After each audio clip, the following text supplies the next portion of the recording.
अस्सलाम वालेकुम, मैं हूं शाहजेब खानजादा। नवंबर में महंगाई 79 माह की कम तरीन सतह यानी 4.9% पर रहने के बाद आज स्टेट बैंक की मॉनेटरी पॉलिसी कमेटी का इजलास हुआ और तवक्कात के मुताबिक शरह सूद को मजीद 2% कम करके 13% कर दिया गया, यानी 22% की बुलंद तरीन सतह से शरह सूद अब 9% कम होकर 13% पर आ गई है।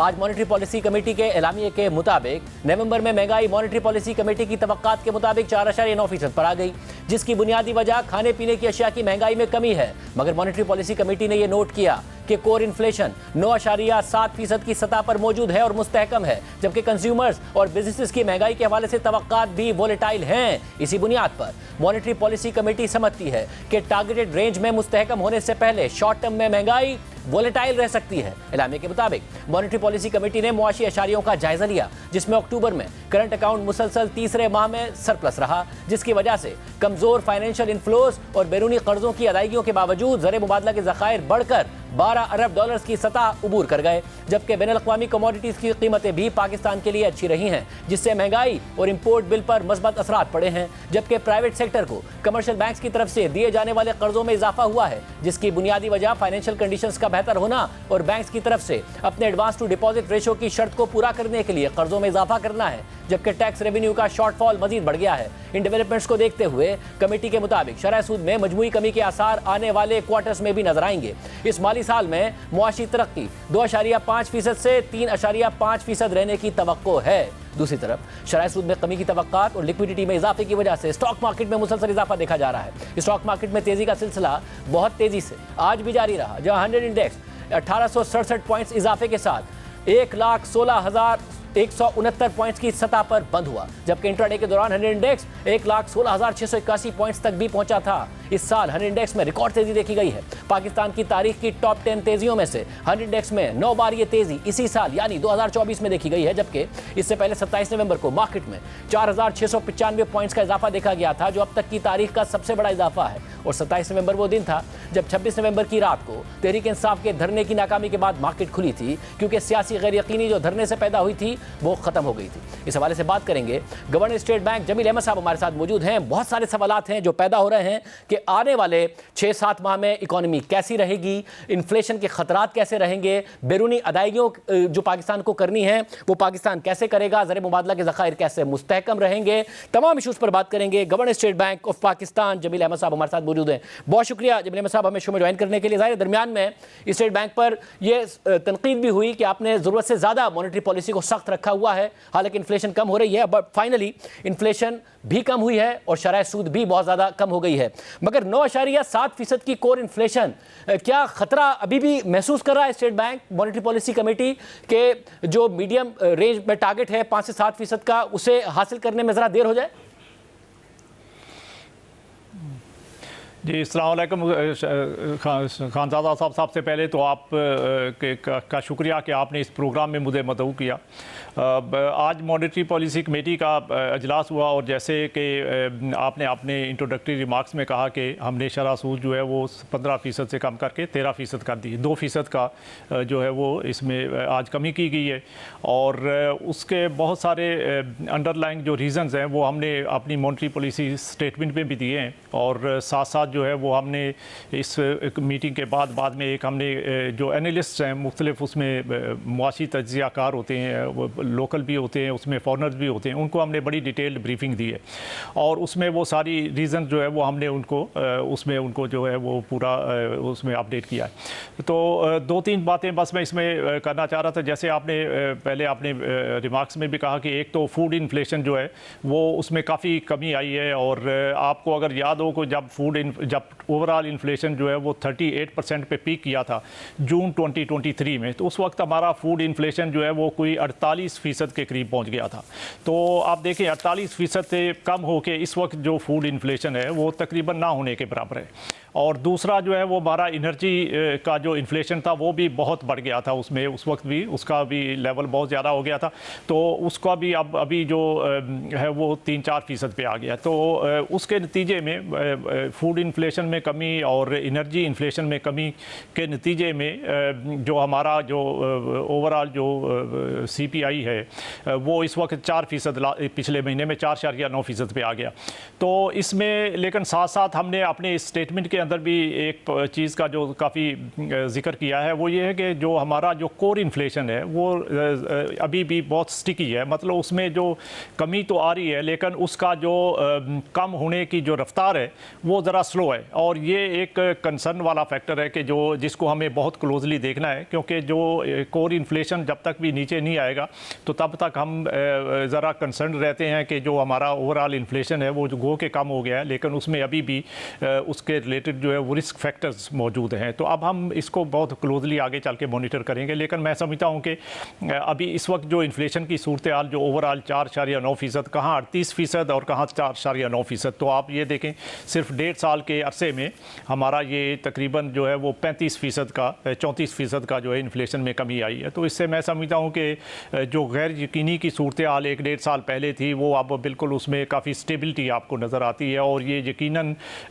इसमें हमारे कंज्यूमर्स जो हैं उनको आगे चल के इसका बहुत फ़ायदा होगा। साहब, और ये जो इन्फ्लेशन में कमी है इसके ज़ाहिर है क्योंकि वो तवक्कात से ज़्यादा है तो शरह सूद में कमी आई है, तो इसके जो इम्पैक्ट आएगा सूद की अदायगियों पर, उस पर आने से पहले मैं ये जानना चाह रहा हूँ कि अभी तो ज़ाहिर बेस इफेक्ट बहुत ज़्यादा मेजर है जो किक इन किया हुआ है, क्योंकि पिछले साल नवंबर में 29%, दिसंबर में 29%, सितंबर में 31%, और फिर मई जून जुलाई में 38, 29, 28% की महंगाई थी। जब हम मार्च, अप्रैल, मई और जून में जाएंगे तो 20, 17, 11, 12% की इन्फ्लेशन होगी, यानी कि जो बेस इफेक्ट है वो कम होगा। तो हम एक्सपेक्ट करें कि सिंगल डिजिट में इस साल इन्फ्लेशन क्लोज होगी या ना करें? इनिशियल जो टारगेट था 11.5 से 13.5%, उससे तो इशारा दे रहा है मॉनेटरी पॉलिसी कमेटी का जो एलामिया है कि उससे कम रहेगी इन्फ्लेशन, बट क्या सिंगल डिजिट में एक्सपेक्ट किया जाए? जी, इसमें एक तो पहले मैं ये थोड़ा सा इसका ज़रा जिक्र कर दूं कि जब भी पॉलिसी रेट बढ़ता है तो उसका इम्पैक्ट भी इमीडिएट नहीं आता, उसमें थोड़ा टाइम लैग होता है, और हम ये कहते हैं कि उससे 6 से 8 हफ्ते, 6 से 8 क्वार्टर का जो है वो टाइम लैग होता है, और उसके बाद उसका पूरी तरह इम्पैक्ट जो है वो सामने आता है। इसी तरह जब कम होना शुरू होता है तो अब जैसे हम पिछले 6 माह से इसको कम कर रहे हैं, तो लेकिन उसका इम्पैक्ट अब जो है वो आहिस्ता आहिस्ता आना शुरू हुआ है, लेकिन इसका पूरा इम्पैक्ट जो है वो अभी भी उसमें थोड़ा 4-6 क्वार्टर लगेंगे पूरी तरह जब इसका जो है वो इम्पैक्ट सामने आएगा। तो उस लिहाज से अभी हम चूँकि हमने 9% जो है वो पिछले 6 माह में तकरीबन जो है इसको कट किया है, 22% से अब जो है वो 13% पे आ गया है, और इसका आहिस्ता आहिस्ता आगे जो है वो आपको इकनॉमिक एक्टिविटी के अंदर भी और कंज्यूमर्स के पॉइंट ऑफ व्यू से भी इसके बेनिफिट्स जो है वो नज़र आने शुरू हो जाएंगे। जो इसका गोइंग फॉरवर्ड का जो पाथ है, जिसमें हम ये जो हमारी जो तवक्को है वो ये है कि अभी 3-4 माह तो इन्फ्लेशन जो है वो कम रहने की तवक्को है, लेकिन उसके बाद जो 3-4 माह के बाद जो है इसमें थोड़ा इजाफा होना शुरू हो जाएगा, और उसका जैसे बेस इफेक्ट ख़त्म होना एक रीज़न है, और इसके अलावा कुछ और 1-2 चीज़ें भी पाइपलाइन में जो हैं तो उसका इम्पैक्ट आएगा। और लेकिन ओवरऑल मैं समझता हूँ कि अभी जो हमारी असेसमेंट है वो बढ़ेगा तो ज़रूर, लेकिन वो इतना नहीं बढ़ेगा कि जिससे हमें कोई बहुत वो कंसर्न वाली बात हो। और उसके बाद लेकिन अच्छी बात यह है कि अगला फिस्कल ईयर जब शुरू होगा तो towards the end of 2025 calendar year, तो उस स्टेज के ऊपर जाके जो हमारी जो मीडियम टर्म रेंज है जो कि हमने एक रखा हुआ है लेवल के, हमने इन्फ्लेशन को 5 से 7% के दरमियान लाना है। तो इंशाल्लाह ये 1 साल के अंदर हमारा तवक्को ये है कि ये 5 से 7% के दरमियान जो लेवल आ जाएगा, और फिर ये स्टेबलाइज हो जाएगा, और फिर इसके अंदर आप देखेंगे कि इंशाल्लाह स्टेबिलिटी रहेगी। और उसके साथ साथ हम इसका जो ये फ्लक्चुएशन है थोड़ी, उसको भी क्लोजली मॉनिटर कर रहे हैं। और जो ज़ाहिर हुकूमत ने अपना टारगेट रखा था सूद की अदायगियों का, वो हिस्टोरिक था 9,800 अरब रुपए, और वो ये अज्यूम करके था कि 17 से 18% का एवरेज इंटरेस्ट रेट रहेगा इस माली साल में, मगर जब सेकंड क्वार्टर में ही 13% का हो गया, तो कितना फिस्कल स्पेस हुकूमत के लिए पैदा होगा? आपको लग रहा है कि सूद की अदायगियाँ क्या एस्टिमेट कर रहे हैं आप, कितनी कम होंगी? जी, इसमें बिल्कुल आपने ठीक कहा कि जब बजट बनाया गया था तो इसका रेट का जो अज्यूम किया गया था वो ज़रा हायर साइड के ऊपर था, क्योंकि उस वक्त जो पॉलिसी रेट जो है वो 22% के करीब चल रहा था। तो 22% को देखते हुए गवर्नमेंट ने आगे उसका इन्फ्लेशन में कमी को देखते हुए वो जब बजट बनाया था तो रेट जो है वो हायर साइड पर रखा था, लेकिन अब चूँकि ऑलरेडी 13% पे आ गया, और अगर आप देखें तो मार्केट के अंदर जो इस वक्त जो बोरिंग हो रही है या जो गवर्नमेंट जिस रेट के ऊपर बारो कर रही है वो तकरीबन 12% के करीब है। तो इस चीज़ को देखते हुए हमने ये असेसमेंट की है और हमने ये पिछली मॉनेटरी पॉलिसी कमेटी की मीटिंग के बाद पब्लिकली भी इसको अनाउंस किया था कि हमारे ख्याल में ये 9.8 ट्रिलियन जो 9.8 ट्रिलियन का जो उस वक्त बजट के अंदर रखा गया था, ये अमाउंट कम होके तो ये तकरीबन 8.5 से नीचे आ जाएगा, कोई 8.3 ट्रिलियन, तो यानी 1.5 ट्रिलियन का इस साल जो है वो इंटरेस्ट में गवर्नमेंट को जो है वो सेविंग होगी। जो बजट जो रखा हुआ है उसके मुकाबले में तकरीबन 1.5 ट्रिलियन कम खर्चा होगा और इसी की वजह से गवर्नमेंट जो है ओवरऑल अपना जो फिस्कल डेफिसिट का लेवल है जो 6% के करीब रखा हुआ है, तो इंशाल्लाह उसको मीट करने में कामयाब होगी। अभी तक का जो ट्रेंड है वो यही बता रहा है। लेकिन साथ साथ जो है वो रेवेन्यू के साथ जी मुकम्मल कीजिएगा रेवेन्यू के हवाले से, क्योंकि रेवेन्यू के हवाले से कमेंट मॉनेटरी पॉलिसी कमेटी के उसमें भी मौजूद है रेवेन्यू के जी। तो रेवेन्यू के अंदर आपने देखा कि थोड़ा सा अभी जो पहले क्वार्टर के अंदर जो थोड़ी कमी आई है और अभी जो पिछले जो लेवल था उससे थोड़ा कम आया है, तो उसमें हम समझते हैं कि इसको 338 बिलियन की कमी जो है, तो इसको भी गवर्नमेंट अपने एंड के FBR बहुत एक्टिवली इस पे काम कर रहा है और वो हमें उम्मीद है कि इसका जो है वो लेवल अगर पूरा होता है तो फिर हम जो असल इशू है जो प्राइमरी टारगेट को मीट करना, जो कि हमने IMF के साथ कमिट किया हुआ है 2.1% का, तो वो जब ये रेवेन्यू साइड के अंदर और फर्दर इंप्रूवमेंट आएगी तो इंशाल्लाह वो टारगेट भी पूरा होगा। लेकिन वो एक एरिया है जिसके ऊपर जो है हमें फर्दर काम करने की ज़रूरत है। सब और मुझे ये बताएगा कि एक अब जो डिबेट आ रही है वो ये कि जब से स्टेट बैंक की ऑटोनॉमी आई उस वक्त बहुत ज़्यादा क्रिटिसिज्म हो रहा था, मगर उसके फ़ायदे अब नज़र आने लगे हैं और फ़ायदे ज़ाहिर इस तरीके से नज़र आने लगे कि जो रिजर्व मनी ग्रोथ है वो कंट्रोल हुई, इन्फ्लेशन अब कंट्रोल होती नज़र आ रही है। मगर एक जो डिबेट है वो ये कि OMOs के जरिए, ओपन मार्केट ऑपरेशंस के जरिए हुकूमत की डेफिसिट फाइनेंसिंग के लिए जो इंजेक्शंस किए हैं स्टेट बैंक ने, जिससे खुद स्टेट बैंक की जो अपनी बैलेंस शीट है वो तकरीबन 10 ट्रिलियन से बढ़ गई, जो कमर्शियल बैंक्स ने बोरो किया स्टेट बैंक से वो तकरीबन 9 ट्रिलियन बोरो किया। तो जो रिजर्व मनी ग्रोथ है वो कंट्रोल्ड है, बट जो ब्रॉड मनी ग्रोथ है कहीं वो आइंदा पाकिस्तान में इन्फ्लेशन तो नहीं कॉज करेगी क्या? इसको किस तरीके से देख रहे हैं आप?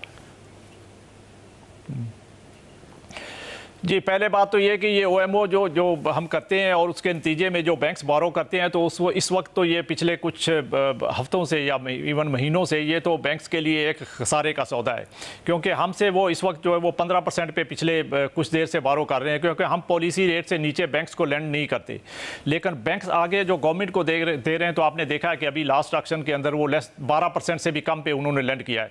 तो इस लिहाज से बैंक्स को इसमें बोरो करने में कोई फ़ायदा इस वक्त नहीं है। लेकिन चूँकि इस वक्त वो बैंक्स ने आगे गवर्नमेंट के साथ कमिट किया हुआ है और उसमें अपनी जो है वो उनकी मैच्योरिटी जो है वो थोड़ी लॉन्ग टर्म है, मीडियम टू लॉन्ग टर्म, तो इसलिए बैंक्स अभी अपनी लिक्विडिटी मैनेजमेंट के लिए स्टेट बैंक से शॉर्ट टर्म एक हफ्ते के लिए या उससे कुछ ज़्यादा अरसे के लिए वो बोरो कर रहे हैं और उसको जब मैच्योरिटी आती है तो मज़ीद बोरो कर लेते हैं। तो इसके नतीजे में OMO का लेवल इस वक्त थोड़ा सा ऊपर है, लेकिन आप ये याद रखिए कि ये 12 ट्रिलियन से कम होकर ये आप 10 ट्रिलियन से नीचे आया है, तो हमने 2-2.5 ट्रिलियन का ऑलरेडी इसमें कमी आई है।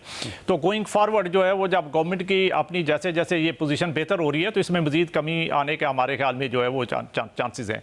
और साथ में जो रिजर्व मनी की आपकी बात की M2 की, तो M2 के अंदर जो है वो इस वक्त हमारे रिजर्व मनी में इस साल जो है वो तकरीबन 2% की कमी आई है। पिछले साल जो है 16% था, उसमें इजाफा जो था, तो इस साल 14% है। तो इसमें चूँकि कमी आ रही है और उसका इम्पैक्ट जो है वो इन्फ्लेशन के ऊपर भी पॉजिटिव गोइंग फॉरवर्ड जो आएगा, तो इसमें कोई हमारे लिहाज से कोई कंसर्न वाली बात नहीं है। ये बिल्कुल इसका ट्रेंड जो है एक नॉर्मल ट्रेंड है और ये महंगाई में कमी में हमें इसका जो है वो इसके नतीजे में हमें जो है वो सपोर्ट मिलेगी। साहब, और इस वक्त ज़ाहिर है पाकिस्तान के जो ज़खायर हैं $12 अरब से तजावुज़ कर गए हैं।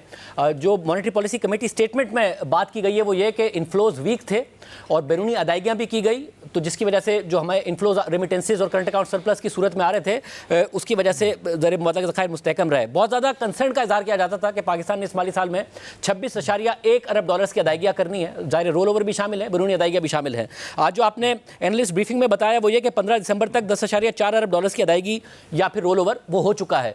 तो बाकी के जो 7 माह हैं उसमें कैसे हम बाकी अदायगियाँ करेंगे अगर हमारे इन्फ्लोज वीक हैं और क्योंकि आपका रिजर्व का टारगेट जून 2025 के लिए 13 अरब डॉलर का है। तो इसमें आप इस तरह इसको देखें कि टोटल हमारे, जैसे आपने खुद मेंशन किया कि 26.1 बिलियन डॉलर जो है वो हमने पूरे साल के अंदर रीपे करना है। लेकिन उसके अंदर अच्छी चीज़ ये है कि कोई तकरीबन 16 बिलियन डॉलर ऐसा है जो कि ऑलरेडी हमारे पास कमिटमेंट्स हैं लेंडर्स की तरफ से कि ये रोल ओवर हो जाएगा। तो इसका मतलब जो एक्चुअल जो रीपेएबल अमाउंट है वो सिर्फ 10 बिलियन जो है वो 10.25 बिलियन के करीब है। अब इस 10-10.25 बिलियन जो एक्चुअली हमने रीपे करना है इस साल के अंदर, उसमें से जो है वो ऑलरेडी 5 बिलियन से ज़्यादा हमने पे कर दिया है। कोई 5 बिलियन से ज़्यादा रोल ओवर हो चुका है और 5 बिलियन से ज़्यादा पे कर चुके हैं हम। तो इसका मतलब ये है कि अभी बाकी के 6.5 माह जो हैं इसमें हमें सिर्फ 5 बिलियन के करीब जो है ना और रीपे करना है। और आप देखें कि हमारे रिजर्व इस वक्त $12 बिलियन के करीब है और $12 बिलियन के रिजर्व के साथ हमें $5 बिलियन पे करना इस साल के अंदर जो है वो बिल्कुल इसमें ज़रा भी जो है वो मुश्किल नहीं आएगी। लेकिन आप साथ साथ ये भी रखें कि याद रखें कि हमारे रिजर्व्स के अंदर इस वक्त इजाफा हो रहा है। आप पिछले साल जून के अंदर हमारे रिजर्व $9.4 बिलियन थे जो बढ़ के अब $12 बिलियन से ऊपर हो गए हैं। तो इसका मतलब ये है कि हमारे रिजर्व्स के अंदर जो है वो कंसिस्टेंटली इजाफा हो रहा है और ये इसके बावजूद हो रहा है कि हमारी जो डेट पेमेंट्स हैं वो हमने काफ़ी ज़्यादा जो है वो इस पीरियड के दौरान की है और इसके बावजूद किए हैं कि गवर्नमेंट के इन्फ्लोज जो है वो इस पीरियड के दौरान थोड़े कम है। गवर्नमेंट के जो इन्फ्लोज हमारे पास आए हैं वो 3 बिलियन से थोड़े से ऊपर हैं, लेकिन हमने एक्चुअल जो पेमेंट्स किए हैं वो $5 बिलियन से ज़्यादा किए हैं। तो तकरीबन $2 बिलियन जो है वो हमने अपने रिजर्व से को मैनेज किया और इसके बावजूद हमारे रिजर्व जो है वो बढ़े हैं। साहब अब इस पे ज़रा एक दो तरफा तनकीद है और वो रिजर्व जो मेंटेन हुए हैं वो ज़ाहिर इंटर बैंक से स्टेट बैंक ने बोरो किया। पिछले फिस्कल ईयर में कोई $6 अरब उठाए, जबकि तकरीबन $573 मिलियन उठाए आप लोग ने जून में। जुलाई में तकरीबन $722 मिलियन उठाए, यानी कि मुसलसल खरीदारी कर रहा है स्टेट बैंक इंटर बैंक से। उस पर तनकीद ये हो रही है कि अगर ये ना करता है स्टेट बैंक तो डॉलर जो है वो बहुत ज़्यादा गिर जाता, जिससे इन्फ्लेशन और ज़्यादा कम होती, तो डॉलर की वैल्यू है वो आर्टिफिशियल वैल्यू है। दूसरी तरफ से माजी में तनकीद होती थी कि स्टेट बैंक इंजेक्ट कर रहा होता है, अब यह है कि बहुत ज़्यादा बाय कर रहा है और डॉलर इन्फ्लेटेड है। तो इसमें आप एक तो पहले ये देखें कि साल 1.5 साल पहले जब हम बात करते थे तो आपको याद है कि उस वक्त हमारे पे ये जो डिस्कशन जो हो रही होती थी कि एलसीज जो है वो कोई ओपन नहीं हो रही, कोई हमारी जो है वो डिविडेंड पेमेंट्स नहीं हो रही, कोई हमारी जो है वो एयरलाइंस की पेमेंट्स नहीं हो रही, कोई रॉयल्टी पेमेंट नहीं हो रही। तो इस किस्म की बातें होती थी। अभी आपने देखा कि सारी की सारी हमने वो पेमेंट्स जो है वो ऑन टाइम करवाई हैं, जिसके अंदर जो है वो हमारे इम्पोर्ट्स की एलसीज भी नॉर्मल वे में ओपन हो रही हैं। डिविडेंड पेमेंट्स हमने सारे का सारा बैकलॉग जो है उसमें पिछले साल क्लियर किया। $2.2 बिलियन की हमने पेमेंट्स की हैं। उसके एज़ कम्पेयर टू जो उससे पिछले साल 300 मिलियन, तो तकरीबन 7 गुना ज़्यादा हमने पेमेंट की और उसके बावजूद जो है वो हमारा जो है वो करंट अकाउंट का डेफिसिट जो है वो भी मैनेजेबल लेवल पे रहा और हमारे रिजर्व भी बढ़े। तो अब जो है वो आज आपको कोई ये शिकायत नहीं आएगी कि एलसीज ओपन नहीं हो रही या हमारी पेमेंट्स नहीं हो रही। जो अब जो आप जो तनकीद जो करने वाले ज़ाहिर है उनको तो कुछ ना कुछ तनकीद करने के लिए कुछ ना कुछ चाहिए। तो अब उन्होंने ये तनकीद करनी शुरू कर दी है कि हमें डॉलर बाइंग कर रहे हैं। तो ज़ाहिर है डॉलर बाइंग अगर मार्केट के अंदर सरप्लस लिक्विडिटी है तो सेंट्रल बैंक बाई करेगा, अगर उसमें कोई शॉर्टफॉल होता है तो हम उसमें सप्लाई भी करते हैं। और आपने देखा कि पीछे हमारा जो जब बहुत ज़्यादा करंट अकाउंट का डेफिसिट था 17.5 बिलियन का, आपको याद है 2022 में 2022 के अंदर 17.5 बिलियन का करंट अकाउंट डेफिसिट था, जो कि बहुत बड़ा डेफिसिट था। तो उस वक्त हमने बहुत ज़्यादा जो है वो डॉलर सेलिंग की थी, लेकिन उसके बाद जो है वो 2023 के अंदर थोड़ा हमारी पोजीशन जो है वो बेहतर हुई, लेकिन पिछले साल बहुत बेहतर हुई। तो हमने पिछले साल भी बहुत ज़्यादा बाइंग की थी और इस साल जो है वो अभी भी पिछले जो पहले 5 माह इसके अंदर भी हमने बाइंग की हैं। तो इसके नतीजे में हमने ना सिर्फ अपनी डेट रिपेमेंट्स जो है वो टाइमली की हैं, बल्कि हमने अपने रिजर्व्स को जो है वो उसमें भी खातर खा इजाफा किया है। और आप शाहजेद साहब एक बात बहुत याद रखिएगा कि अब जो हमारे रिजर्व्स हैं ये 12 बिलियन के, ये हमने किसी से बारो नहीं किए हुए, ये हमारे अपने जो जनरेट किए हुए रिजर्व्स हैं जो कि हमने किसी को रीपे नहीं करनी। तो आप इसकी डेट की हमारे डेट की कंपोजिशन देखें कि कैसे बदली है कि हमने एक तो रिजर्व्स जो है अपने सोर्सेज से जनरेट किए हैं और इनको बारो नहीं किया, और दूसरा हमने अपने जो फॉरेन डेट है उसमें भी बहुत सब्सटेंशियल इंप्रूवमेंट की है। हमारा फॉरेन डेट आपको याद है कि जब 2022 के जून में 100 अरब डॉलर था और आज भी हमारा डेट जो है वो फॉरेन डेट जो है वो 100 अरब डॉलर से कम है। मतलब ये हुआ कि पिछले 2.5 साल के अंदर हमने अपने एक्सटर्नल डेट कम हुआ पर दोस्त ममालिक के डिपॉजिट्स तो है ना जो रोल ओवर ना हो तो हमें देने पड़ेंगे और हमारे रिजर्व्स गिर जाएंगे। जी, अगर देखिए उसमें तो हम चूंकि आईएमएफ प्रोग्राम के अंदर हैं और आईएमएफ प्रोग्राम के अंदर होते हुए उस जब प्रोग्राम ये शुरू हुआ था तो उसमें आपको याद है कि उसकी एक शर्त ये थी कि ये जो हमारे जो बाइलैटरल पार्टनर्स हैं वो कमिटमेंट देंगे कि इसको जो है वो रोल ओवर करते रहेंगे। तो इसलिए वो अश्योरेंस तो उन्होंने आईएमएफ को भी दी हुई है और हमारे पास भी उसकी अश्योरेंस है कि they will continue to roll over these deposits for the currency of the programme. तो जब तक आईएमएफ का प्रोग्राम है 2027 तक, तो जून 27 तक, तो तब तक ये रोल ओवर जो है वो होते रहेंगे। और अगर पेमेंट करने की नौबत जब आएगी तो इंशाल्लाह हमारे रिजर्व आप देखिएगा कि उस वक्त तक इतने अच्छे होंगे कि we will be able to repay. उसमें कोई हमें कोई अब हमारा जो है वो ट्रेंड आप देखें कि बहुत पॉजिटिव है और उसके नतीजे में ये ऑब्लिगेशंस मीट करना हमारे लिए कोई मुश्किल काम नहीं है। अच्छा, अब ये डॉलर की वैल्यू है, जाहिर इसमें पाकिस्तान में हमेशा डिस्प्यूट ही रहता है और दोनों तरफ के आर्ग्यूमेंट होते हैं। अब जो दूसरी तरफ का आर्ग्यूमेंट है वो ये है कि ट्रंप के इलेक्शन के बाद दुनिया भर की करेंसीज डॉलर के मुकाबले में गिरी हैं। ब्रिटिश पाउंड तकरीबन 5% गिरा है, यूरो गिरा है, कैनेडियन डॉलर गिरा है, दीगर करेंसीज जो कि फिक्स या पैक्ड नहीं है डॉलर के साथ, मगर रुपया उसी सतह पर मुस्तहकम रहा है। तो दूसरी तरफ से भी आर्ग्यूमेंट आता है कि जी यहाँ पे भी कुछ आर्टिफिशियल है जिसके बाद में नुकसान हो सकता है।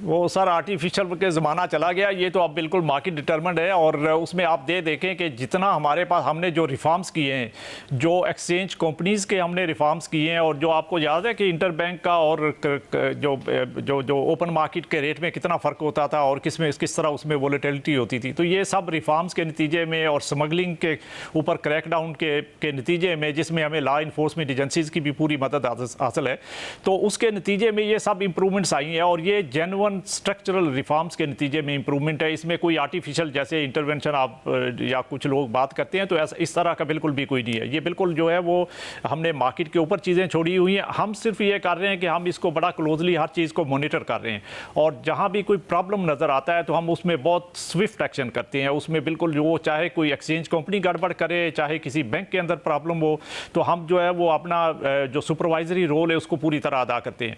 और उसी के नतीजे में आप देखें कि इस वक्त जो है वो इंटर बैंक और करंट मार्केट का जो रेट का डिफरेंस है वो बहुत नैरो है और इसके अलावा रेट के अंदर भी स्टेबिलिटी है। और सबसे बड़ी इसकी बात ये है कि मार्केट में जो कॉन्फिडेंस जो बिल्डअप हुआ है और उसके नतीजे में जो पॉजिटिव इम्पैक्ट हमारे रिटर्न्स के ऊपर, हमारे रेमिटेंसेस के ऊपर आया है। तो इस वक्त हमारे रेमिटेंसेस आपको याद है कि ये पिछले साल जो है वो 30.3 बिलियन डॉलर के थे। इस साल हम ये प्रोजेक्शन कर रहे हैं कि पूरे साल के हमारे रिजर्व जो रेमिटेंसेस हैं इंशाल्लाह 35 बिलियन डॉलर से ऊपर जाएंगे। और ये अभी जो पहले 5 माह के अंदर जो है वो क्लोज टू 3 बिलियन डॉलर की एवरेज के साथ इसमें इजाफा हो रहा है। और अभी 15 दिन के अंदर भी ये ट्रेंड जो है वो दिसंबर में भी ये ट्रेंड जो है वो कंटिन्यू कर रहा है। तो एक तो हमारा रेमिटेंसेस बहुत बड़े हैं, दूसरे हमारे जो एक्सपोर्ट्स का लेवल है उसके अंदर भी आपने देखा है कि जो पीबीएस का डाटा है उसमें तकरीबन 12.6% का जो है वो इजाफा आया है। स्टेट बैंक का जो बैलेंस ऑफ पेमेंट का डाटा उसके अंदर भी जो तकरीबन 8-9% का इजाफा है। तो ये एक तो एक्सपोर्ट्स का लेवल जो है वो बढ़ा हुआ है और दूसरा रेमिटेंसेस में बहुत ज़्यादा इजाफा है। और इसके अलावा जो अदर देन एक्सपोर्ट्स और रेमिटेंसेस फ्लो हैं, जिसमें कि हमारे रोशन डिजिटल अकाउंट्स के फ्लोज हैं, जिसमें हमारे साकरा से रिलेटेड डेवलपमेंट्स हैं, जिसमें हमारे पोर्टफोलियो इन्वेस्टमेंट रिलेटेड जो है वो इनफ्लोज हैं। तो ये सब चीज़ें मिला के तो इस वक्त एक मार्केट के अंदर जो लिक्विडिटी का लेवल है वो बहुत बढ़ा हुआ है और उसने जो है वो रेट के ऊपर बहुत पॉजिटिव उसका इम्पैक्ट आया और उसी की वजह से ये स्टेबिलिटी है। आप इसको आप ज़रा हमारी इस वक्त की जो मंथली इम्पोर्ट्स हैं उसको कंपेयर करके देखें 2 साल पहले जो 2022 में जो इम्पोर्ट्स थी, तो जो हमारी नॉन ऑयल इम्पोर्ट्स हैं वो तो एक्चुअली 2022 के लेवल से भी थोड़ी बढ़ गई हैं, लेकिन उसके बावजूद जो है वो ये एक्सचेंज में, फॉरेन एक्सचेंज में स्टेबिलिटी है। और उनका वॉल्यूम की जब आप बात करते हैं तो वॉल्यूम तो और भी ज़्यादा बढ़ गया है। जो हमें जो मेन रिलीफ मिल रहा है उसमें एक तो ऑयल प्राइसेस जो कम हुई है, तो इसमें तकरीबन $1 बिलियन पर मंथ की हमने जो सेविंग हो ली ऑयल इंपोर्ट्स की वजह से, वरना हमारी नॉन ऑयल इंपोर्ट्स तो तकरीबन उसी लेवल पे हैं जिस वक्त 2022 में थी, जबकि हमारा करंट अकाउंट डेफिसिट उस वक्त $17 बिलियन पे था। तो अभी तो करंट अकाउंट भी हम उसमें सरप्लस में चल रहे हैं। बाय द वे एक बात और मैं शाहजेब साहब आपको बताऊं कि अभी हमने कल इंशाल्लाह जो है वो अपना ये नवंबर का जो है वो हम अपना बैलेंस ऑफ पेमेंट का डाटा रिलीज़ करेंगे और इसके अंदर जो है अल्हम्दुलिल्लाह ये इस महीने का तकरीबन $700 मिलियन से ज़्यादा का सरप्लस आएगा। और पहले आपको पता है कि पहले 4 माह में हमारा सरप्लस जो है वो 200 मिलियन से ज़्यादा है। तो टोटल मिला के ये तकरीबन $950 मिलियन का डॉलर का हमारा सरप्लस हो जाएगा पहले 5 माह के अंदर। और ये ट्रेंड अगर हम कंटिन्यू करते हैं तो इंशाल्लाह आप देखिएगा कि इस साल का हमारा जो है वो एक्सटर्नल अकाउंट है, it will be in a very good shape. तो ये सारी चीज़ें जो है क्या एक्सपेक्ट किया जाए कि डेफिसिट की बजाय पाकिस्तान इस साल करंट अकाउंट सरप्लस पोस्ट करेगा? जी, अभी हम इसकी नेक्स्ट महीने में इंशाल्लाह असेसमेंट देंगे। जब अगली मॉनेटरी पॉलिसी जो हमारी मीटिंग होगी तो उसमें हम अपडेटेड असेसमेंट देंगे। लेकिन अभी तक का मैं जो ट्रेंड आपको बता रहा हूं तो उसमें पहले 5 माह के अंदर जो है हमारा सरप्लस जो है क्लोज टू $1 बिलियन हो जाएगा। तो अगर ये आप खुद देखें कि अगर हमारा रेमिटेंसेस का ये लेवल जो है वो मेंटेन रहता है, हमारी एक्सपोर्ट्स का ट्रेंड अब जो है इंशाल्लाह इससे भी बेहतर होगा, क्योंकि अभी हमारे जो इकनॉमिक एक्टिविटी है उसने पिकअप करना शुरू किया है और उसके नतीजे में हमारे मैन्युफैक्चरिंग सेक्टर के ऊपर उसका पॉजिटिव इंपैक्ट आएगा। क्योंकि पॉलिसी रेट तो अभी हमने रिसेंटली जो कम करना शुरू किया, इसका तो अभी इकोनॉमिक एक्टिविटी के ऊपर जो इंपैक्ट है वो गोइंग फॉरवर्ड आना है। मगर जैसे जब economic activity business manufacturing side के ऊपर जो इंप्रूव, और ये वो साइकिल है जिसमें ज़ाहिर इंटरेस्ट रेट्स कम होते हैं, इकोनॉमिक एक्टिविटी थोड़ा पिकअप करती है तो फिर इंपोर्ट्स बढ़ती हैं और वो फिर करंट अकाउंट डेफिसिट की तरफ हम चले जाते हैं। इस दफ़ा वही होने जा रहा है, या फिर इस बात पर नजर रखी जाएगी कि हमने कोई इतना लंबा चौड़ा करंट अकाउंट डेफिसिट नहीं देना है कि जिसमें हम उसी साइकिल से दोबारा गुजरें कि जिसमें फिर इंस्टेबिलिटी का एक बहुत बड़ा पीरियड है? हमने इंशाल्लाह माजी में जो गलतियां की हुई हैं उनको नहीं दोहराना, और इसीलिए हम इन चीज़ों को बहुत करीब से देख रहे हैं और बहुत क्लोजली मॉनिटर कर रहे हैं। और इस दफ़ा जो अप्रोच आपने देखा कि हमारी बिल्कुल डिफरेंट अप्रोच है। हम उसको जो इकनॉमिक ग्रोथ जो है उसको भी बहुत डिफरेंट तरीके से देख रहे हैं, और साथ साथ अपना पॉलिसी रेट में भी हम जो है वो आपने देखा कितना अच्छा बैलेंस मेनटेन करके चल रहे हैं। और साथ में रेमिटेंसेस इंक्रीज़ करने के लिए जो रिफॉर्म्स रिक्वायर्ड थे वो भी हमने किए हैं। गवर्नमेंट की तरफ से बहुत सारे इंसेंटिव्स दिए गए हैं। तो ये सब चीज़ें जो है वो इसके नतीजे में ही ये सब जो इंप्रूवमेंट आना शुरू हुआ है। लेकिन आप ये देखें कि अभी हमारा जो ग्रोथ का लेवल है वो हमने जो प्रोजेक्शन दी हुई है वो 2.5 से 3.5% की है। और आज जो हमने स्टेटमेंट में कहा कि ये चूंकि अपर हाफ में रहेगा तो इसका मतलब ये है कि 3% से ऊपर रहेगा। हमारा जो हिस्टोरिक ग्रोथ रेट है पिछले 10 साल की अगर एवरेज देखते हैं तो वो 3.5% है। तो इसका मतलब ये हुआ कि इस साल हमारा जो है वो ग्रोथ रेट जो है हमारी पिछले 10 साल की हिस्टोरिक एवरेज की तरफ जो है वो जा रहा है। और हम अगर उस लेवल के ऊपर मेंटेन या इससे ऊपर इंक्रीज करते हैं, लेकिन साथ साथ अपने फॉरेन एक्सचेंज के इनफ्लोज भी इंक्रीज करते हैं।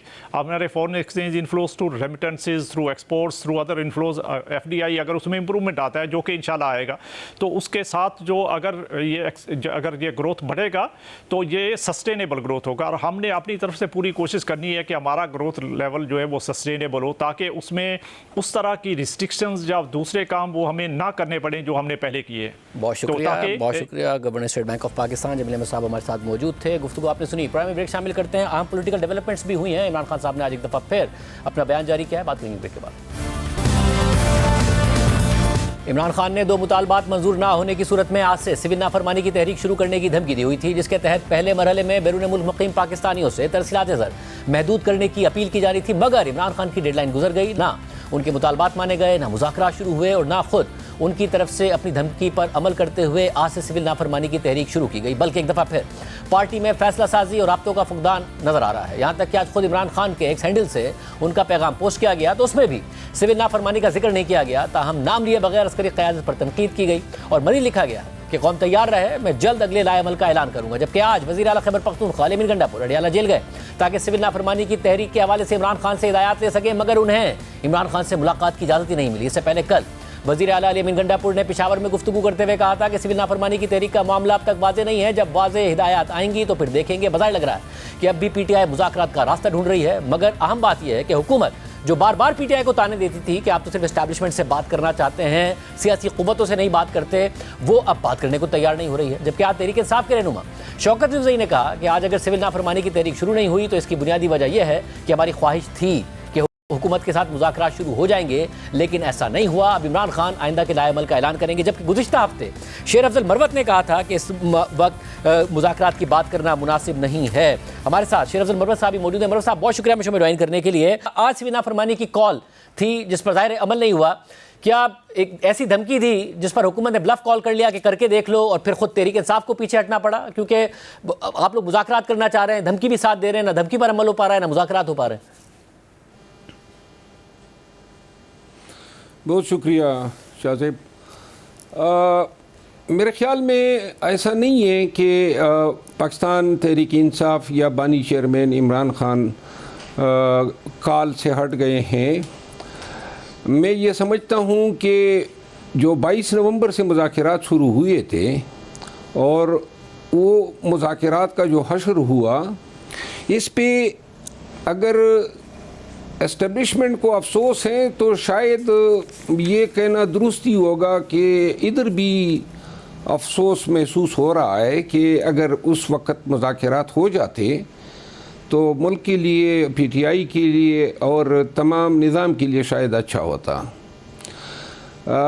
अब जो खान साहब ने रिमिटेंसिस के हवाले से काल पे अमल दरामद का फ़ैसला जो है वो तर्क नहीं किया है, लेकिन मैं ये समझता हूँ कि क़ियादत के मशवरे को इस दफ़ा उन्होंने कदर की निगाह से देखा है और फ़िलहाल जो है कुछ दिनों के लिए ऐसा महसूस हो रहा है कि खान साहब जो हैं पार्टी की लीडरशिप की रिकमेंडेशन पे जो है इसको मुलतवी कर गए हैं। लेकिन ये जो है चंद दिनों की बात होगी और ज़्यादा देर तक वो शायद इस इल्तिवा में न डाल सके इसको। बस अब अगर फिर पार्टी लीडरशिप ने क्यों मशवरा दिया, पार्टी लीडरशिप क्या कोई ब्रेक थ्रू एक्सपेक्ट कर रही है कि हुकूमत के साथ या एस्टैब्लिशमेंट के साथ मुज़ाकरात से कोई ब्रेक थ्रू हो जाएगा, जिसकी वजह से, क्योंकि फिर खान साहब बाद में गुस्सा भी होते हैं, वो कहते हैं बाहर बड़ा मज़े चल रहे हैं, मैं यहाँ जेल में अंदर हूँ, गुड्डी गुड्डी हो रहा है, वो इस किस्म की बात करते हैं। फिर अब मेरा ख्याल है कि ऐसे खान साहब का जो ये बयान है, ये बयान जो है जिन हालात में खान साहब ने दिया, लेकिन इससे थोड़ा सा डैमेज हुआ है क्योंकि एक तरफ मुज़ाकराती कमेटी बनी है, फिर इसके फ़ौरन बाद खान साहब का ये बयान आया है, तो इससे तासुर ये बना है कि गोया मुज़ाकराती कमेटी जो है उसकी बेवकूफ़ी हुई है। मैं ये मेरी ज़ाती राय है और एक हॉनेस्ट ओपिनियन दे रहा हूँ। एक चीज़ मैं वाज़े कर दूं कि ये जो मुज़ाकरात हैं 22 अक्टूबर को शुरू हुए थे और जब ये सानिया डी चौक हुआ, इसके बाद तातुल का शिकार हुए और जिसके बाद शायद ये एहसास हुआ इस्टेब्लिशमेंट की तरफ से कि कुछ ज़्यादा ही ज़्यादती हो गई और इसके बाद थोड़े से रिमीडियल मेजर लेना शुरू हो गए। जिन रिमीडियल मेजर का जो है पाकिस्तान मुस्लिम लीग नून जो है वो अनफॉर्चुनेटली इसमें फ़रीक बनने की कोशिश करने लगी हैं कि ये जो सिलसिला है ये आगे न बढ़ने पाए। वो अगर इसमें शरीक भी हो तो तब भी लगता ये है उनके रवैये से कि मुज़ाकरात किसी भी शक्ल में जो है वो फ़िल वक्त कामयाब ना हो। ये एक फीलिंग है जो हमारे पार्ट पे भी है और शायद एस्टेब्लिशमेंट को भी इसका इदराक है। और आप ख्वाजा आसिफ साहब के बयानात से या जो मिनिस्टर इंफॉर्मेशन है या इनके दीगर जो सीनियर लीडर्स हैं उनके बयानात से आप ये अंदाज़ा लगा सकते हैं कि वो शायद अभी इस पे राज़ी नहीं है कि कोई मुज़ाकरात के लिए राह हमवार हो जाए। वैसे पहले आप लोग की तरफ से कहा जाता था कि ज़ाहिर है कि एस्टैब्लिशमेंट मुज़ाकरात करेगी तो ये करेंगे, इनके पास तो कुछ है नहीं। अब वो उल्टा ताना दे रहे हैं, वो ये कह रहे हैं कि जी इनके पास कुछ है नहीं, कल इमरान खान साहब डिसोन कर देंगे इस मुज़ाकराती कमेटी को, कुछ कह देंगे तो इनके साथ हम क्या बात करें, किसी नतीजे पर पहुँचेंगे तो इमरान खान साहब ओवर रूल कर देंगे, वीटो कर देंगे। अब मेरा ख्याल है कि ऐसी बात नहीं है। ये तो कवाल के पीछे हम नवा वाली इनकी मिसाल है। कवाल जब शुरू होगा तो ये भी साथ देना शुरू कर देंगे। ये जो मुज़ाकरात हैं, मैंने अर्ज़ किया कि ये तातुल का शिकार नहीं होने चाहिए थे, जो हुआ कौम की बदकिस्मती थी। और अब मगर जो हुआ वो क्यों हुआ, ये तातुल क्यों हुआ, तो सब किसकी गलती की वजह से हुआ? देखिए, चाहे आप इसको हमारी गलती कहें, हमारी डटाई कहें या हमारी नासमझी कहें कि हम हर हाल में डी चौक पहुंचना चाहते थे, बावजूद इसके कि पेशकशी हुई, मुज़ाकरात हुए और बड़ी संजीदा कोशिशें हुई। और ये देखें ना, हुकूमती वज़रा तो इसी भी इनकारी हैं। और ये झूठ जो है क्यों मुल्क को बताया जा रहा है? मुज़ाकरात हुए, मैं बड़े ही दो टोक अल्फाज में कहता हूँ, पेशकश हुई खान की रिहाई के लिए 15 से 20 दिनों में। और मेरा ख्याल है कि अगर वो इस तरह तातुल का शिकार ना होते या ये सानिया ना होता, अब हम आ गए डी चौक, तो फिर हम इसके हकदार तो नहीं थे ना कि हम पे गोली चलाई जाती। तो लिहाजा ये अगर आप ये कह रहे हैं कि जब मुज़ाकरात गलती समझता है, ज़ाहिर मुज़ाकरात की तो जो बात है, ये बात तो खुद मोहसिन नकवी साहब ने भी कही थी कि हो रहे थे, हमारे बातचीत चल रही थी। आप ये कह रहे हैं वहाँ पर बात मान ली जाती और जो ऑफ़र हुई थी, जो कि आप कह रहे हैं कि ये ऑफ़र हुई कि इमरान खान साहब की रिहाई भी हो जाएगी, तो बेहतर होता डी चौक ना जाया जाता, तो आज हालात मुख्तलिफ होते, उस मुज़ाकरात पर आगे बढ़ना चाहिए था। बेहतर तो होता, क्योंकि ये बेगुनाह लोग जो मरे हैं इनकी जानें तो वापस नहीं आ सकती है। और बहुत सारे जो हैं ख़वातीन बेवा हुई हैं, माएँ अपने बेटों को खो गई हैं, बहुत सारे लोग ज़ख्मी हैं और 200 लगभग लोग जो हैं वो लापता हैं, हज़ारों लोग जो हैं वो जेलों में नज़र बंद हैं। ये इन ख़ानदानों को तो न भुगतना पड़ता, लेकिन जब हम डी चौक आ गए तो हम इस रवैये के हकदार भी तो नहीं थे ना। हम आ गए तो कौन सा कुफर टूट पड़ा। तो लिहाजा यही तो मैं कह रहा हूँ कि आज इस वक्त जहां हम खड़े हैं, तो इसमें मैं ये नहीं कहता हूं कि मुज़ाकरात जो है उसका वो अस्सलाम वालेकुम जो है वो आगाज़ नहीं हुआ है। लेकिन जो मैं समझता हूं वो ये है कि पाकिस्तान तहरीक इंसाफ समझती है कि ये वक्त जो है पब्लिक के सामने आके ये कहना कि जी हम उन लोगों के साथ बैठ गए जिन्होंने हम पे गोली चलाई है, इससे वर्कर जो है वो शायद महसूस करेगा कि जी इनके घरों में तो अभी मैयतें हैं। और अभी मगर मुज़ाकराती कमेटी तो बनाई इमरान खान साहब ने है ना, है तो ये मगर ये 7 रुकनी, पहले 5 रुकनी थी, फिर 2 रुकनी और, तो इमरान खान साहब ने बनाई है ना, तो वर्कर ये नहीं समझेगा कि इमरान खान साहब ने कहा है तो ठीक किया होगा।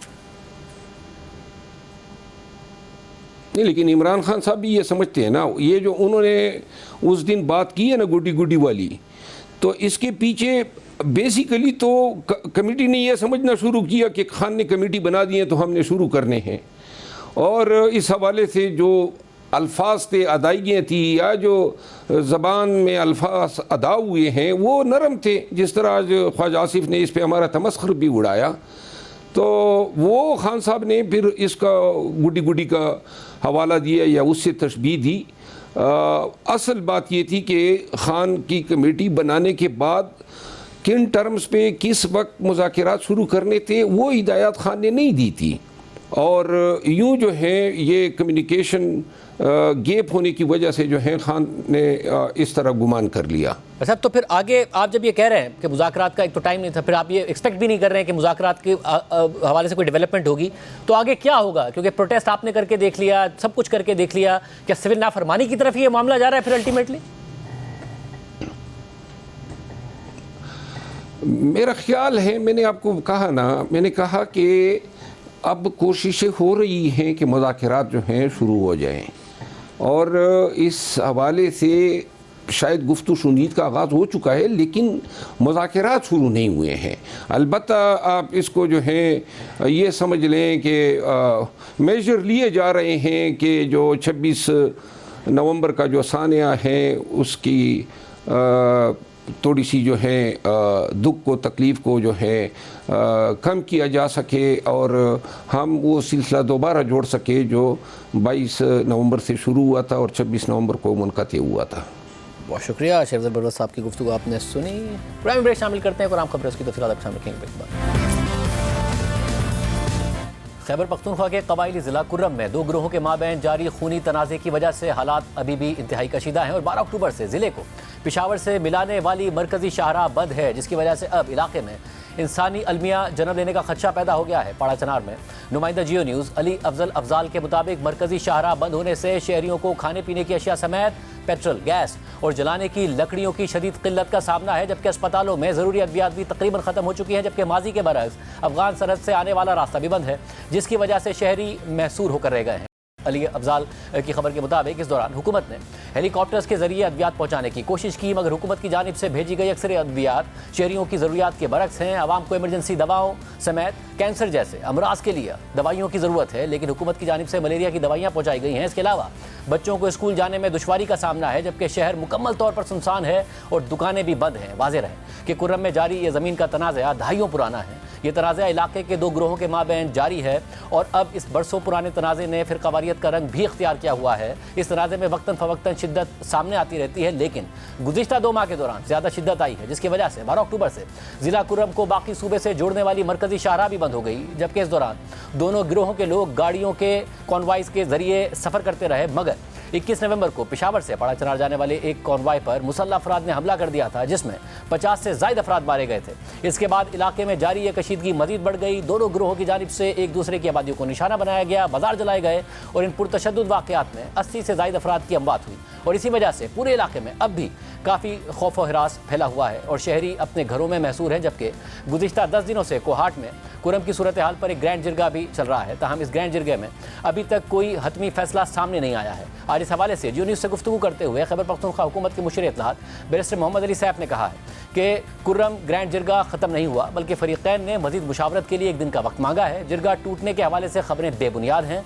ऐसी खबरें फैलाना अमन दुश्मनों की कारिस्तानी हो सकती है। अमन को यकीनी बनाने के लिए सोशल मीडिया पर गैर ज़रूरी प्रोपेगेंडे से इज्तनाब किया जाए। एक दिन का वक्फा बंकर्स के खात्मे और असलहा जमा करने के हवाले से मुशावरत के लिए किया गया है। बंकर्स और असलहा हवालगी के हवाले से अपने बड़ों से मुशावरत के लिए ग्रैंड जिरगा से एक दिन का वक्त मांगा गया था। इस हवाले से बात करते हैं, हमारे साथ मौजूद हैं खैबर पख्तूनख्वा हुकूमत के मुशीर बराए इत्तलात बैरिस्टर मोहम्मद अली सैफ साहब। सैफ साहब, बहुत शुक्रिया में ज्वाइन करने के लिए। ज़रा वहाँ के लोग बहुत ज़्यादा परेशान हैं। जिरगे के हवाले से आप पॉजिटिव है कि ऐसी डेवलपमेंट हो, सड़क खुले, लोगों की मुश्किलात ख़त्म हो? जी बिल्कुल शाहजेब, यकीनन हमें लोगों की मुश्किलात का भरपूर तरीके से एहसास है।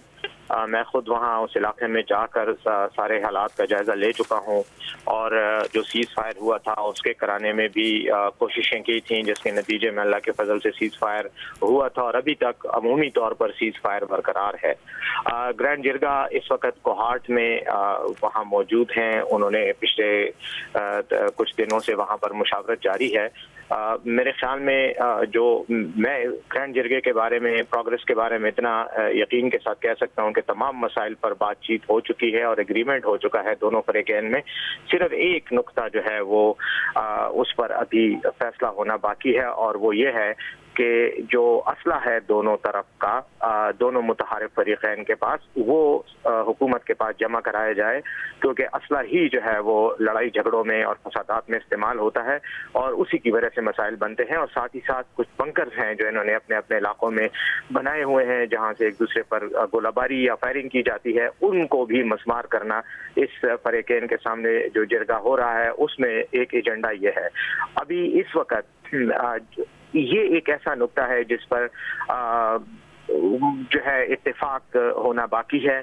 कल भी ये मुशावरत जारी रही, लेकिन बाद में एक फरीक ने ये कहा कि वो अपने बड़ों से, अपने जो रहनुमा हैं उनसे मुशावरत करके इस पर कोई हतमी बात करेंगे। तो इस वजह से उनको एक दिन का वक्फा दिया गया कि वो आपस में कंसल्ट कर लें। लेकिन हुकूमत की तरफ से और खैबर पख्तूनख्वा हुकूमत की काबीना की तरफ से ये फैसला हो चुका है कि हमने इस मामले में यकीनन पेशरफ्त करनी है, सड़क भी खोलनी है और ये तमाम इकदाम जो वहाँ की लोगों की जो ज़रूरियात हैं उनको पूरा करने के लिए करने, लेकिन उसमें शर्त यह है कि असला वापस किया जाए और बनकर मस्मार किया जाए। क्योंकि अगर फरीकैन के पास असला होगा तो फिर अमन का क़याम जो है वो एक ख्वाब ही है।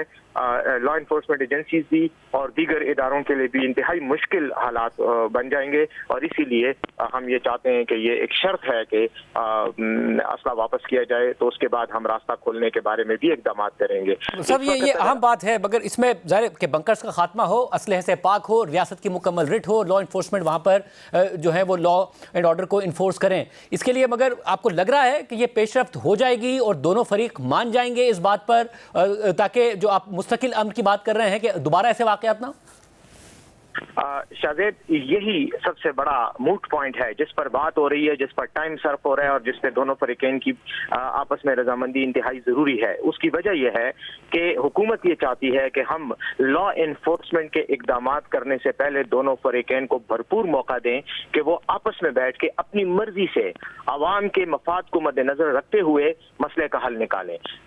उसके बाद हुकूमत अपनी कार्रवाई करेगी और यकीनन भरपूर अंदाज में करेगी। जहां तक मसले के मुमकिन हल का ताल्लुक है, जैसे अभी आपने अपनी तमहीदी गुफ्तगू में तफसील से बताया कि वहाँ इस टाइप के मसाइल हैं, खुराक की कई जो आपने बताया, अद्वियात का बताया, इस सिलसिले में मैं ये भी बताना चाह रहा हूँ हुकूमत ने इसमें भरपूर इकदाम किए भी हैं और जारी भी हैं। इंशाल्लाह वो मसला उस संगीन नोयत तक नहीं पहुंचेगा। यकीनन मुश्किल सूरत हाल है, लेकिन वहाँ पे सर्दी है, सर्दी में उन्हें जिस किस्म की अद्वियात की जरूरत है, खुराक का, फिर लकड़ियाँ जला, ये सब चाहिए उन्हें, तो इसका फौरी तौर पर बंदोबस्त हो या फिर जरगा या फिर हतमी नतीजे पर जल्दी पहुंचे। मैं इसी पे ही आना चाह रहा हूँ। देखें, जहां तक जरगे का ताल्लुक है, सड़क की वजह से ये मसाइल पैदा हुए हैं क्योंकि सप्लाई लैंड रूट के जरिए नहीं हो पा रही, सड़क बंद है। और वो सड़क क्यों बंद है? वो हुकूमत ने नहीं बंद की, वो सड़क इसलिए बंद है कि दोनों मुतहारिफ फरीकैन वहां पर एक दूसरे पर हमला आवर होते रहे हैं, सड़क से गुजरने वालों पर हमले हुए हैं। ये जो 21 नवंबर को कॉन्वॉय पर हमला हुआ, जिसके बाद ये मामला खराब हुए और इस नहज तक पहुंचे, तो ये यही वजह है कि सड़क के आसपास और बंकर्स वगैरह की मौजूदगी और दोनों फरीकैन के पास हथियारों की मौजूदगी, इसकी वजह से ये वाकयात हो रहे हैं। तो सड़क जैसे ही ये आपस में डिसाइड कर लेंगे, असला वापस करेंगे, फौरी तौर पर सड़क भी खुल जाएगी और सड़क पर ट्रैवल करने वालों की हिफाजत को हम फिर यकीनी बनाएंगे। साथ ही साथ ये जो आपने अद्वियात की बात की, बिल्कुल सर्दी है, हमें अंदाजा है, लेकिन एक बात आपको बताऊं कि देखें, अस्पतालों में जो इमरजेंसी अद्वियात थी वो हमने हेलीकॉप्टर सॉर्टीज के जरिए वहां पहुंचा दी हैं और मजीद भी जारी हैं। हाँ, यकीनन कुछ अद्वियात की कमी यकीनन होगी क्योंकि ओवरऑल तो आप हेलीकॉप्टर के जरिए आप इस बड़े पैमाने पर इतनी बड़ी आबादी को जो है उनकी जरूरियात पूरी करने में टाइम लगता है, तो वो भी हम कर रहे हैं। हम ये भी कोशिश कर रहे हैं कि एयर सर्विस भी वहां पर बहाल की जाए और लोगों को निकालने में जो वहां फंसे हुए हैं उनको भी निकाला जाए। कुछ मरीजों को भी हम निकाल चुके हैं। गले के बारे में बताऊं कि गंदम के तकरीबन हमारे पास 2000 टन का वहां पर जखीरा है, वो हमने यानी हुकूमत का है और हुकूमत ने वो जखीरा आवाम की इस्तेमाल के लिए ओपन कर दिया है। अब आवाम को हम बहुत ही सस्ते रेट पर इंशाल्लाह वहां पर गंदम प्रोवाइड करेंगे, बल्कि कर रहे हैं, शुरू हो चुका है ये सिलसिला। तो हाँ, हुकूमत को एहसास है, लेकिन मसला ये है ना कि फरीकैन ने ये इशू आपस में बैठ के हल करने, इसलिए मैं ये कहूंगा, आपके प्रोग्राम की वसातत से कहूंगा कि दोनों फरीकैन को खास तौर पर जो असला है उसकी वापसी को यकीनी बनाना होगा। जब तक आप असला वापस नहीं करेंगे तो आवाम तकलीफ में रहेंगे और तकलीफ में रहेंगे तो यकीनन जो है वो हमारे लिए भी परेशानियां होंगी और आवाम के लिए भी परेशानियां होंगी। और आप क्योंकि इस प्रोसेस में, इस डायलॉग के प्रोसेस में, जरगा के प्रोसेस में काफ़ी दिन से इन्वॉल्व हैं, अब मसला ये दहाइयों पुराना है और हालिया जो वाकया है वो इंतहाई संगीन है, ज़ाहिर लोगों की जानें गई हैं, तो दोनों इतराफ से जो इस वक्त मसाइल हैं वो भी बहुत ज़्यादा होंगे। आपको लग रहा है कि किसी हतमी नतीजे पर इस तरीके से पहुँच लिया जाएगा कि ये मसाइल दोबारा ना हो? आप महसूस कर रहे हैं या तवक्का कम है? देखें, मैं तो यकीन से कह सकता हूं कि इवेंचुअली ये मसला हमने मुज़ाकरात के जरिए, बातचीत के जरिए ही हल करना है और उसके लिए काफी हद तक पेशरफ्त हो चुकी है। यानी मैं ये बताना चाह रहा हूं, अगर मुझसे आप पूछे तो 80% से ज्यादा हमने काम कर दिया है, हम पहुंच चुके हैं। सिर्फ ये जो थोड़ा सा इशू एक इरिटेंट रह गया है असले का, ये अगर इस पर राजीनामा हो जाता है और उसके साथ यानी असला वापसी के साथ ही फिर हुकूमत ये बात यकीनी बनाएगी, जमानत देगी, गारंटी देगी दोनों फरीकैन को कि फिर हुकूमत के जो लॉ इन्फोर्समेंट के इदारे हैं वो फिर इनकी हिफाजत को यकीनी बनाएंगे। लेकिन हम उस वक्त तक ये काम बखूबी नहीं अंजाम दे सकते जब तक दोनों के पास असला होगा। इस वजह से हमारी और असला भी मैं आपको ये बताऊं कि हम कोई छोटे मोटे पिस्तौल या बंदूक की बात नहीं कर रहे, यहाँ पर हैवी वेपन्स हैं, मिसाइल तक हैं, एंटी एयरक्राफ्ट गने हैं, वो जब तक सरेंडर नहीं होंगी बात आगे बढ़ ही नहीं सकती। और ये हमारा एक हतमी फैसला है कि आपने असला सरेंडर करना है, तब हम फिर उसके बाद जो है लॉ इन्फोर्समेंट की जिम्मेदारी लेंगे। अब मैं ये समझता हूं कि अवाम को, जो वहां पर खास तौर पर पाड़ा चिनार के अवाम है, कुरम के ओवरऑल जो अवाम है, उनको चाहिए कि अपने कबायली रहनुमाओं पर, अपने मजहबी रहनुमाओं पर ये उनसे मुतालबा करें कि आप लोग मसले का हल निकालें, क्योंकि अदरवाइज ये प्रॉब्लम अवाम को बराह रास्त जो है वो मुतासिर कर रही है और बुरी तरह कर रही है। और हमारी हमदर्दियां इस वक्त फ्रेंकली अवाम के साथ हैं, लेकिन अल्टीमेटली मसला तो ये हल करना है। अदरवाइज वक्ती तौर पर तो हम अगर सीज फायर करा भी दिया तो उसका कोई फायदा नहीं है, क्योंकि वो 5 दिन के बाद जरा से मामूली वाक़े पर फिर ये आग बढ़ा उठेगी। तो हम इसका एक फायदा साहब हमारे साथ मौजूद थे, उसको आपने सुनी आज के प्रोग्राम में। अल्लाह हाफ़िज़।